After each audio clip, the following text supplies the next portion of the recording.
Baik Prof, untuk bermain pick off sejauh ini yang lo lihat siapa? RRQ or Navi? Kalau ngomongin pick off RRQ sih. RRQ.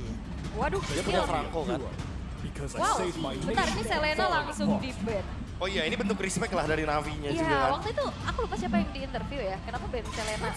Biasanya kalau tim udah tertekan mainnya ke hero nyaman. Iya. Nah itu Selena adalah salah satu kayak hero nyamannya juga untuk draft nyamannya lah. Nah makanya ini tiga-tiganya hero nyaman. Ya. Season lalu kalau kita lihat ya, iya main Suci ini emang bener-bener offensif banget kan sebenarnya. Angela. Angela sekarang yang bakal dilepaskan, RRQ harus berhadapan dengan satu sosok hero yang cooldownnya lagi singkat sekali. Siap untuk dipasangkan dengan siapapun. Bahkan kalau mau key to victory tadi, nyambung juga nih Bro. Tapi kan YSS sudah hilang masalahnya. Angela gambaran ini ya, yang memenuhi kriteria pekerjaan di karir phase. Mampu ditempatkan dimanapun, Dimana saja. bisa bekerja sama dengan siapapun. Punya SIM A. Iya. Dia harus bisa menyetir juga kan. Harus bisa nyetir skillnya pick play-nya, kemana. betul, Jangan setuju. sampai salah nantinya. Iya. Ya, dan Kimi jadi pilihan terlebih dahulu. Kalau ngelihat performanya Rins kemarin juga Kiminya masih terlihat bagus ya. Iya ya, dan connection-nya sama Dairen dengan Elis. Kemarin kita udah bisa melihat turn of ruinnya sampai kena 3-4 langsung. Tapi ini dia, combo yang begitu dinamis. Naga dan Angela, Yuzong dan Angela. Bersama dengan Lancelot juga Adoryu udah pegang hero powernya by the way. Yap. Dan langsung ya ternyata cepet banget loh untuk pola yang dibawakan juga. Tapi Fredrin ini dua frontliner dari RRQ udah kuat banget. Fredrin, Alice, belakangnya Kimi. Ini udah pasti hyper carry Kimi mainnya. Ya. Mereka akan play around Rins. Mereka bakal bikin ruang buat Rins. Mereka bakal bukain jalan buat Rins biar Rins tetap bisa ke-damage dengan Kiminya. Dan chance untuk Toy bawa ke arah bot lane marksman. Buset, Gokil. Rame banget ini. ini udah serasa playoff-nya. Tadi itu lo gue tadi. Iya. Gak mau pulang lihat Mau penonton. pulang. Tuh kan Pak, udah ngerti kan kenapa tadi dia nyanyi playoff? Iya. Nah yaudah. Oke, Tigreal juga di ban. Dua hero hidung ya. Serta dengan Harriet sekarang juga. Masih ada kalau misalkan mau coba untuk tutupin lagi karena hero-hero front lainnya juga Gatot Kaca masih ada. Atau Gatot mau boleh sih. pick off-nya gimana kalau memang ada Kalea gitu yang bisa dibawakan. bentar Kalea kalau aku. Oke. Kalea dengan Kimi, apalagi ada Fredrin. Kayak ngebuat Toy-nya bisa main ke arah Granger. Oke. Itu bisa ngebuka atau nge-unlock satu power lagi. Tapi one-one yang mau di-ban ternyata. Yap, ini hero-nya Toy ya yang Iya. ditutup. Mau Kalea kah yang diambil sekarang untuk menjadi hero pick off-nya? Dan itu dia, Kalea. Kalea, ini yang sempat kita perbincangkan tadi ya. Oke. Dan juga dua pick terakhir dari Navi. Gold lane seperti apa yang akan mereka bawa? Beserta roamer apa untuk Afro? Karena kalau bicara tentang Afro, ini bisa play around area of effect lagi sih. Harusnya. Mungkin Gatot Kaca. Wow, Gatot Kaca Esmeralda, gak bakal aman ternyata ya. Dia mau melakukan screening habis-habisan Esmeralda. Gold lane atau EXP? Harusnya Esmeralda gold lane ya. Harusnya. Yap, dan Kari. Wah, Kari ini siap untuk menjebol. jawaban pasti buat fighter late game. Jadi, RRQ akan mengulur waktu selama mungkin untuk bisa bermain di late game. Ini combo kaki-kaki. Nah, itu dia. Kaki kakak. Kalea Aduh. Kari, Kalea Kimi. Mampukah RRQ bisa nge-drag late game ini? Karena di early game, power mereka hanya mengandalkan Fredrin saja. Oke, akan seperti apa hasilnya Deg-degan ya. untuk memasuki game yang pertama. Perebutan tiket playoff, tinggal satu yang tersisa. Perebutan tiket playoff, hanya ada satu tiket lagi. Siapa yang akan mendapatkan itu semua? Tapi kita mau tanya dulu nih, Pak Kingdom sama Navi Nation kali ya. Boleh. One last fight. Kingdom, kalian siap menuju Nice? Belum ada jawaban nih, kalian siap menuju Nice? Navi Nation, kalian siap mengukir sejarah? Yes, kalau begitu, MPL Arena, mana suaranya? Fight season 13 kerasa banget. Semua super fans bersatu padu melupakan jersey mereka ya. Tapi Rookie versus Youngblood, Afro akan memberikan pembuktiannya dengan Gatot Kaca berhadapan dengan hero pick off di tangan Idok dengan Kalea-nya juga. Sementara ini kita tahu bagaimana pressure yang bisa diberikan dengan adanya Kimi juga. Dengan energi yang full, dia bisa memberikan tekanan, damage, poke yang kuat juga kali ini Elite Wanderer akan ada kontes kah yang dilakukan? Dan ternyata bisa didapatkan oleh Andoryu. Berhasil diamankan oleh Andoryu, sementara sekarang mereka masih bertengger di area mid dan ini ada Sertalen emblemnya. Yap, ada satu War Cry juga yang dibawakan. Plus Rapture yang dipegang sama Kars juga ya. Secara damage dia bakal ada, Festival of Blood juga. Mas Power yang akan dicari. Namun sejauh ini keadaan cukup tenang. Belum terlalu ada agresivitas yang berarti, hanya ada pertemuan aja di area Little Wanderer barusan. Sementara Toy udah punya takut sekarang. Akan jauh lebih aman lagi nantinya untuk menghindari adanya efek-efek sisi dan juga damage magic dari Navi. Yap. Terlihat kali ini mereka berusaha untuk bisa masuk ke lewat mid, tapi Flicker ya? ada satu flicker kan tadi. Yap, Iya, hidup di flicker. trigger ya. Hidup ya. Di trigger sebelum ada turtle, jadi biar targetingnya jadi lebih mudah. Kalaupun nanti Navi nggak dapetin turtle-nya, mereka bisa target orang jadinya. Yap. Andoryu sudah level 4 untuk kali ini. Terlihat Idok di dalam rumputan bersama dengan 3 player lainnya. Yap. Oke, Idok masih belum level 4, belum ada inisiasi lagi nantinya dengan Tsunami Slam. Sembari menunggu ke area dari Turtle. Dan ini dia Moment of Truth di Turtle yang pertama. Karena secara hero, Sun Sujin harusnya lebih kuat untuk bisa memegang objektif Turtle 1. Ya, Yap, dan kecuali ada siapa? counter sama retribution ya. Ya. Oke, sementara untuk sekarang coba lihat. Ada satu Black Dragon Form guna untuk bisa mengusir langsung Sun Sujin dan gagallah sudah mereka mendapatkan turtle yang pertama. Yap, karena memang Yuzong di area objektif ini kuat banget. Apalagi bareng Angela loh, jangan lupa. Ini tergantung skin ya, kadang naga gabung bebek. Kuat banget soal Ini ini. naga gabung labu. Iya makanya gabung labu sekarang. Flash of the Oasis item pertama kan. Oke, Sive mendapatkan cukup banyak damage masuk dalam tubuh dan waktunya untuk sekarang akan mereka mengobati ke arah satu player. Apro masih sempat untuk diselamatkan pula oleh Ukir. Yap. Wow, ini dia. Gatot kaca isi labu ya. Yang Iya. akhirnya buat dari Afro-nya selamat juga, Prof. Belum ada revitalize, belum Yap, dan ada satu energy. bantingan Tsunami Slam. Masih dikeluarkan Apro, sedikit lebih tersisa dan Apro Wah. masih berhasil sama Ritz. Traction Full. Tapi masih ada lagi revitalize, namun tempat berbeda. Wow. Ada satu lagi. Hey. Kondros yang tidak tepat, namun masih dipaksakan Lips. Gagal selamat kali dapat terobat dia langsung dikeluarkan pula. Sementara sekarang Apro-nya berusaha untuk bisa melindungi. Idok Gadong. Dua player dari RRQ menghilang. Walaupun Tandrosnya tidak mengenai arah yang diinginkan, tapi Rins yang gak punya flicker, gak punya anti-grav, langsung ditabrak dengan adanya, mohon maaf lahir batin, prediksi. Maaf. Mohon maaf ya, banyak-banyak berdoa aja lah pokoknya kita mah. Oke. Ya kalau aku sih simpel aja, apapun yang terjadi MVP tetap coachnya. Ini prediksi kita ya. Wow. Wah tapi I feel the pressure sih. Ya. Di match terakhir kita, match ke-72 kali ini. Bener-bener lagi intens banget. Arena pun merasakannya. Dan sekarang early game dipegang sama Navi dengan keuntungan 2 point kill plus turtle. Zoning gak akan pernah berhenti karena ini adalah Yuzong plus Angela. Wow. Yuzong isi labu ya. Iya. Iya, naga isi labu. Iya. Kadang naga isi Hello Kitty gitu. Ini Macam-macam. Wah, ini naga Flash of vegetarian apa ini? Makanlah. Itu dia, tapi masalahnya sekarang pemilik labunya Ukir udah selesai dengan Flash of the Oasis. Iya, Gak dan- bakal ada lagi efek burst yang bisa diberikan member RRQ. Oke, Shive maju. Oke, ada Shive kali ini. Masih cukup kuat walaupun sekarang DPS yang dihasilkan sangat-sangat perih. Shive mau tidak mau harus pulang terlebih dahulu, sekarang mereka harus bertempur di area turtle. Yap, belum ada Hardguard tadi yang ke-trigger. Nantinya Yap. bakal lebih siap lagi untuk bisa ke Kars atau Andoryu. Oke, dan Black Dragon Form langsung dikeluarkan begitu saja. Akan kemana arah perginya, traction full tadi, tapi turtle-nya berhasil lagi diamankan oleh Andrew. Sebentar untuk sekarang terlihat. Ada satu orang yang mulai terjebak, tapi Sucunya tertinggal. Namun sekarang, Dairatnya sudah mulai bergabung dengan satu ton berbeda. Udah langsung dikeluarkan dan mulai. Mereka memberikan efek balasan. Afro-nya tertinggal di bagian belakang. Dairatnya mengunci ke arah beberapa play, tapi Ukir, Kars, dan juga Dorio kembali berhasil terlepas. Wow, dan bahkan kalau ngelihat dari RRQ mereka kuat, tapi sayangnya belum ada damage yang bisa disumbangkan. Iya itu dia, setuju banget karena emang mereka harus bermain di area late game. Kalau mengharapkan Dairen di posisi seperti ini tetap gak punya damage. At least Oke, Satin dari segi damage. ada sebuah serangan dilakukan dan itu dia. Dengan satu bandingan, 4 round Guardian. Namun, 1-1 sejauh ini. Yap.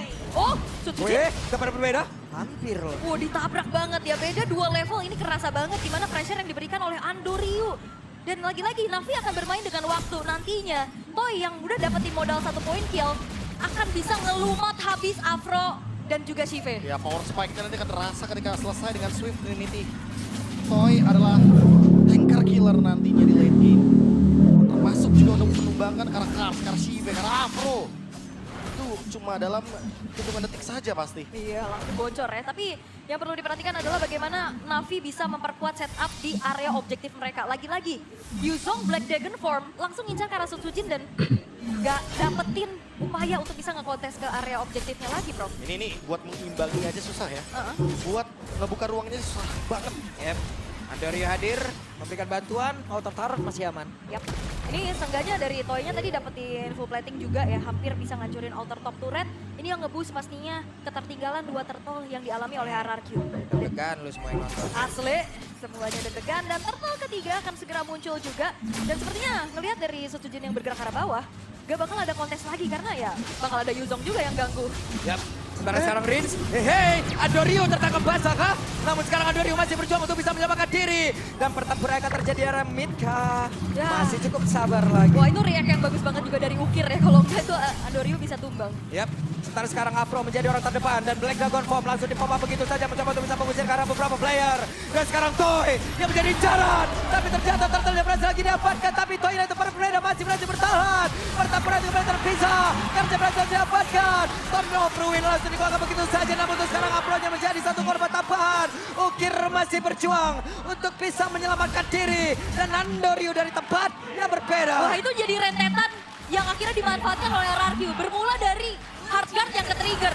Andorio yang gak prima juga untuk akhirnya bisa melakukan kontes di area turtle. Ini dari kemarin loh, ada beberapa gerakan dari Andorio yang seharusnya tidak dilakukan, tapi dilakukan ketika dalam keadaan yang begitu krusial. Yep. Dapetin turtle membuat RRQ langsung leading the game.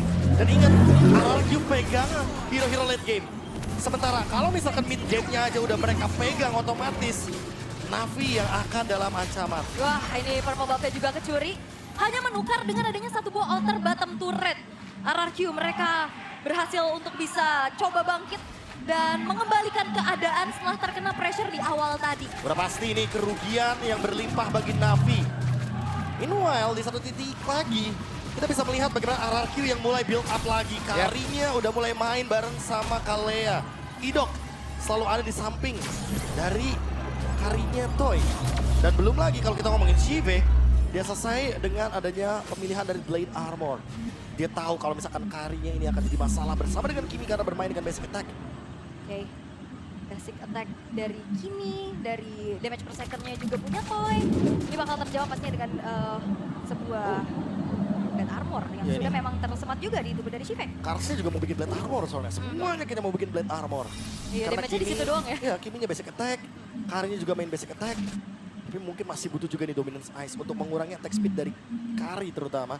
Dan kalau di sisi lain, kalau kita ngomongin winning condition dari RRQ, mereka udah dapat pelan-pelan. Yep, sekarang Andorio terjebak sendirian, ada Phantom Execution langsung dikeluarkan begitu saja. Akankah mereka bisa selamat, tapi untuk sekarang ada Toy dikejar di bagian belakang. Toy berhasil tertangkap dan Toy-nya masih berhasil kabur lagi. Tempatnya jauh lebih aman, tapi Rins-nya berhasil langsung diluman habis. Toy-nya sedikit lebih tersisa. Toy-nya pun berhasil langsung diamankan shutdown kali ini. Yap, Toy yang hilang memang dikejar-kejar Kars walaupun dia tumbang, tapi tukar dengan Toy. Bahkan Rins-nya pun tumbang. Lord terbuka dengan cukup bebas kali ini di tangan dari Navi. Dan targeting Andorio terlalu kejam loh. Dia target 2 marksman-nya. Rins dan juga Toy. Otomatis Lord-nya akan terbuka 4 lawan 3. Still seperti apa yang dilakukan oleh RRQ. Itu yang benar-benar harus dilakukan terus-terusan oleh Andorio. Sementara sekarang Afro mulai maju lagi ke arah terdepan. Ada Dairan yang berpindah terlebih dahulu. Yap, masih ada flicker untuk Dairan nantinya bisa ngasih serangan kejut dengan flicker Throne of Ruin. Area of effect, efek stun yang akan nantinya membuat dari Navi kalau dalam keadaan berkumpul kayak tadi di Turtle 3, Dairan yang dapat. Ya sejujurnya malah RRQ nggak boleh ngumpul sih. Ya. Ada AOG yang bakal membubarkan mereka. Jadi mau nggak mau mereka harus pure main front to back. Idok nangkep satu, Kari follow up. That's it. Itu gameplay yang paling bisa dimainkan. Oke, tapi sekarang masih ditarik ulur dulu di area dari Lord-nya.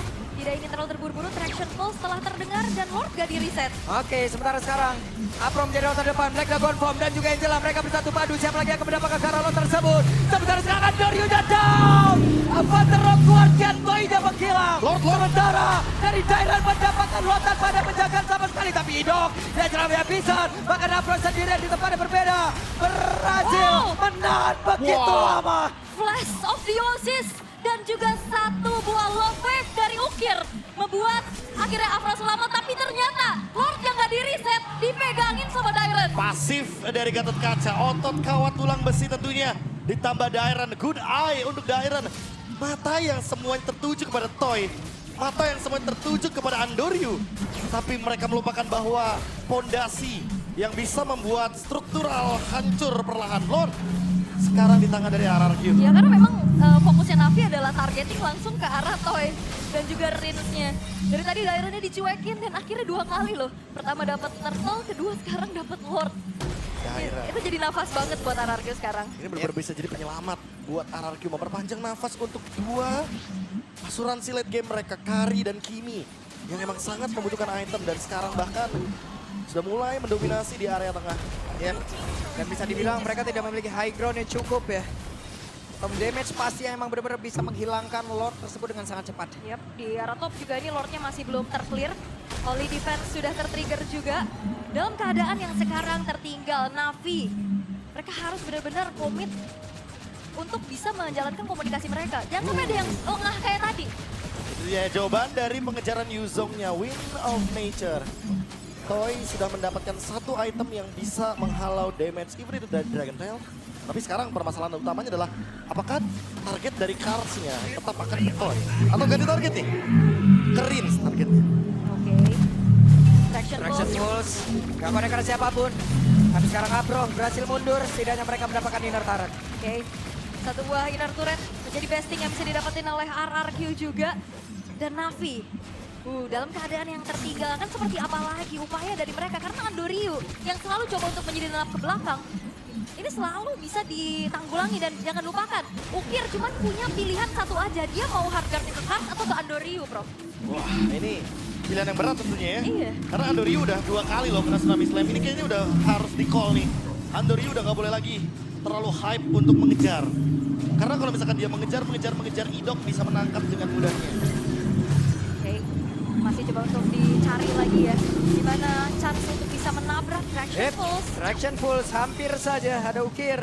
Dan terus-terusan mengatakan damage juga. Dan pertempuran akan terjadi di dalam satu area dari Paku Babi dimiliki oleh Navi. Sementara sekarang Cipe tertinggal saja di bagian belakang. Masih diajar oleh 3 orang sekaligus. Apa yang akan terjadi Cipe? Masih berjuang demi keselamatannya. Dan Cipe masih berhasil kabur. Yap, dan bahkan gak nge-trigger dari satu buah hardguard juga dari Ukir. Chive masih punya Purify, masih punya Falling Star Moon untuk melarikan diri. Dan RRQ harusnya dalam keadaan juga yang sangat-sangat unggul dari segi vision mereka. Ini bisa dimanfaatkan oleh Idok nantinya untuk bisa mendapatkan siapapun yang maju. Harusnya ya, plus battle spell. Jangan lupa, nggak ada lagi revitalize buat sekarang. Afro bisa dimakan. Apa target selanjutnya dari RRQ? Lord dulu kah? Orang dulu kah? Mereka yang desain. Yep. Tapi setidaknya masih ada Angela yang masih tetap bisa menjaga lane jauhnya ya. Wah, tapi top lane ini juga lumayan buruk sih sebenarnya buat Navi. Terlihat dari bagaimana push minionnya, RRQ masih unggul di bagian top lane. Sekarang udah mulai pegangin Lordnya. Oke.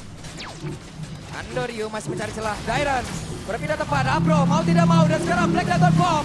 Inilah waktunya mereka untuk melakukan sebuah team fight. Tapi Abro mendarat langsung menggila dari saja. Tapi ternyata Lordnya berhasil didapatkan pula oleh Andoryu. Dan untuk sekarang Idok menjadi satu lagi bonus untuk mereka bawa pulang Lord. Bergerak lewat bawah. Iya, dan Andoryu juga masih bisa kabur walaupun Ukir yang memang harus nge-backup, ini ngebiarin lagi satu buah base turret di area top lane-nya terdorong dan hancur sudah. Dan bisa dikatakan ini harusnya masih menjadi keuntungan buat RRQ gak sih, Bro? Ya, masih sebenarnya. Loh, Andoryu sendirian. Oke, masih mencoba untuk bisa mengejar karena dari Toy, tapi damage yang dihasilkan tidak maksimal. Phantom Execution dan itu ada flicker tadi udah dimakan pula menjadi sebuah blunder begitu mengerikan yang diberikan oleh Navi. Ukir berjuang sendirian dan blunder tercipta. Buy one, get one terjadi Andoryu. Dia harus tahu bahwa ada sebuah Wind of Nature di tubuh dari Toy dan EVOS Albert. Hai. Lagi restream bareng ya teman-teman ya. Ini dia Epic ID Extremer dan sekarang dengan keuntungan jumlah apa yang bakal di-take sama RRQ. Mereka mau load lagi nanti di setup di bawah atau straight push. Menjadi sebuah traction pulse yang begitu mengerikan, tapi coba lihat pergerakan dari Dairen mengusir mundur. Pemain-pemain dari Navi untuk jauh lebih dekat lagi menuju ke arah satu base utama mereka. Oke, base turret yang bakal coba untuk dilucuti satu persatu. Dan seperti Navi juga gak boleh terlalu membawa hype-nya. Dan RRQ ini menjadi kesempatan mereka untuk memanfaatkan overhype tersebut. Serius deh, Andoryu semenjak di hari yang kedua kemarin terlalu banyak gerakan yang membuat timnya rugi. Nggak cuma dianya. No. Timnya. Andoryu, no. Andoryu, sekali lagi harus aku bilang, jangan sampai jualan dari import Filipina ini makin merugikan untuk Navi. Waduh, karena ya memang gameplaynya barbar banget ya. Bukan tipikal gameplay yang sabar, tarik ulur, disiplin. Dan akhirnya ini akan ngebuat dari Toy-nya juga yang dimana langsung secure menuju ke arah Wind of Nature itu jadi jawaban pasti. Bukan cuma sekedar menghalau Karsnya, tapi dia tabrak Andoryu juga aman. Dan tadi kita lihat ya, RRQ itu nggak nyari orang. Mereka nungguin Andoryu-nya yang gerak sendiri ke depan. Dan Andoryu ingat dia bawa ukir. Kalaupun nanti buy one get one itu Idok yang bakal seger banget dari segi Sunan Slam-nya. Oke. Navi, bicara lagi tentang bagaimana high ground defense mereka sangat-sangat terbatas. Hero-hero melee yang dimiliki ini bakal ngebuat dari Dairon Sutsujin itu bakal lebih enak lagi nantinya untuk bisa melakukan targeting. Dan sekarang freeze minion sedang dilakukan terlebih dahulu di arah tengah. RRQ mau coba paksa membuat dari Navi keluar dari tempat persembunyiannya. Ini udah pasti paksa ya untuk di freeze.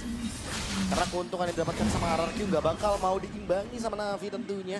Nggak bakal mau dikasih share gratis. Dengan keuntungan seperti ini, 2 marksman, Kimi dan juga Kari. Ini udah tinggal jalanin game aja sih sebenarnya. Udah beranjak late game, udah di atas menit 16, ini udah gamenya RRQ. Harusnya, dan siapapun yang mau dimakan harusnya bakal punya follow up damage secara pasti ya. Karena kalau ngeliat dari range-nya juga kan, dia sustain banget ternyata dengan Divine Glaive juga yang dia bawa. Ini bakal ngebuat nantinya elemental defense magic dari Navi juga ya bisa ditanggulangi. Lord Dance, ini dia yang mungkin akan menjadi pondasi awalnya. Karena RRQ nggak harus dapetin Lordnya, mereka bisa targeting karena dari member Navi-nya. Shive dulu mungkin yang digas, atau Kars dulu mungkin yang bakal digas. Itu wave minionnya Navi banyak banget loh itu yang harus dihadapin loh. Angela entah sanggup entah tidak dia sendirian. Anak sekecil itu berkelahi dengan minion ya. Dan minionnya gede banget. Yap. Oke, sementara sekarang Andoryu, Tonrosnya tercipta, Black Dragon Fall masih dikeluarkan. Akankah mereka merelakan ataukah mereka akan all in terhadap area dari Lord ini? Karena dari wave minion sendiri begitu banyak PR yang harus diselesaikan. Nafronya terkena impact tadi dari satu traction push. Harus menerima begitu banyak damage masuk ke dalam tubuhnya. Sementara sedikit lagi Lord sedikit dari SP yang ada di dalam tubuh dari Lord. Akan menjadi milik siapa? Karja down, Lordnya pun akan menjadi milik dari What? Subsujin dan habislah sudah game yang pertama menjadi milik dari RRQ harusnya. Wipeout tercipta dan RRQ mereka masih punya kesempatan pastinya untuk bisa menuju ke babak playoff tanpa adanya yang bisa mendefend dari Navi dan